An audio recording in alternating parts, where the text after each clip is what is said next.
There's a moment nobody talks about. Not the moment you fail, the moment you consider quitting.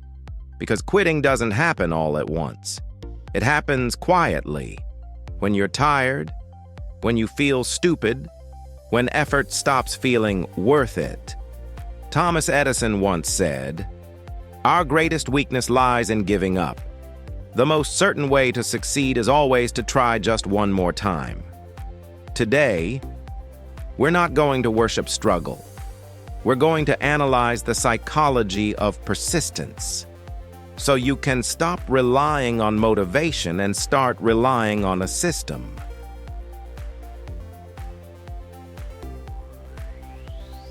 The urge to quit is rarely about laziness. It's usually about pain avoidance. Your brain learns a simple equation: try to discomfort to disappointment. So it offers a shortcut. Stop trying, arrow stop feeling. But here's the trap. When you stop trying, you don't stop feeling.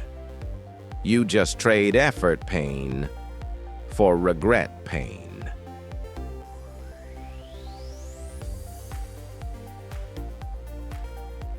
The biggest psychological difference between people who persist and people who quit is this.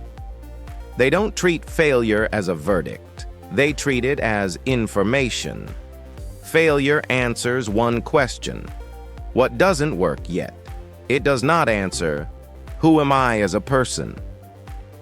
Because when failure becomes identity, shame takes over, and shame doesn't motivate. Shame narrows the mind into hiding, avoiding, and disappearing.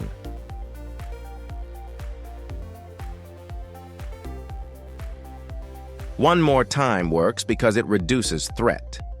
Not forever, not perfect, not a lifetime promise. Just one more attempt. Your nervous system can tolerate one more. It struggles with always. So if you're stuck, don't negotiate a new life. Negotiate a next step. And here's the deeper benefit. Every extra attempt teaches your brain a new association. Try arrow, I survive. Arrow, I learn. Arrow, I can return. That's how resilience is built. Not by confidence first, but by proof, repeated.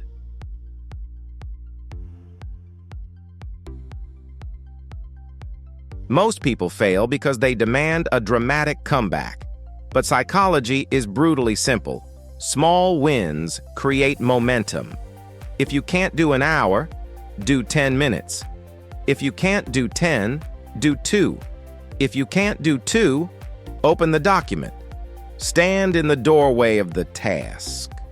Because the real enemy is not difficulty, it's disengagement.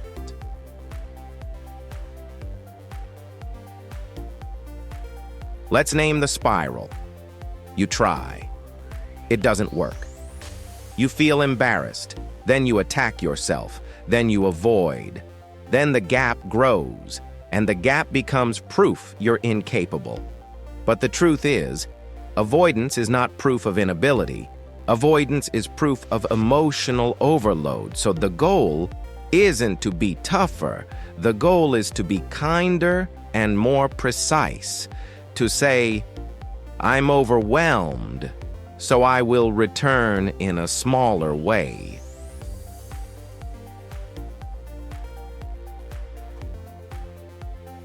Persistence is not personality. It's design. So give your future self fewer decisions. Pre-decide your next attempt. Not, I'll do it when I feel like it, but I'll do it at a specific time, in a specific way, for a specific duration. One more time becomes powerful when it becomes scheduled, because the brain trusts structure more than emotion.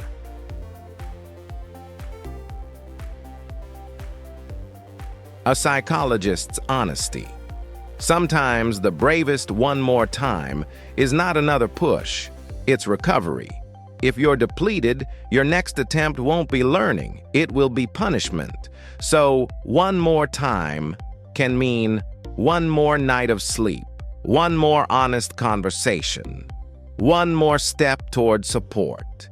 Because returning to life is also persistence.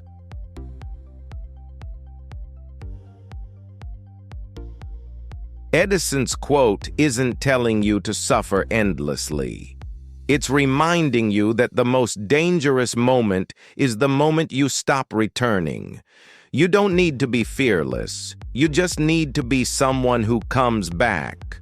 One more time. Not because you're certain, but because you refuse to let quitting write your story.